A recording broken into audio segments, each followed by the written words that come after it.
ইউনূস সরকারের এক সাংবাদিক লিখেছে আমার নাকি বাংলাদেশে যাইতে সমস্যা, এটা বোঝানোর জন্য নাকি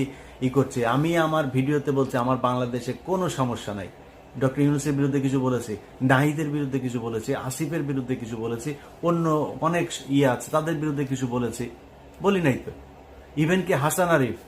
হাসান আরিফের পুত্রবধূ সে আপনার করছে, আপনার তার বিরুদ্ধে করছে, সেটা নিয়েও তো এখনো পর্যন্ত কোনো কথা বলি নাই। তো আমরা এদের বিরুদ্ধে তো না,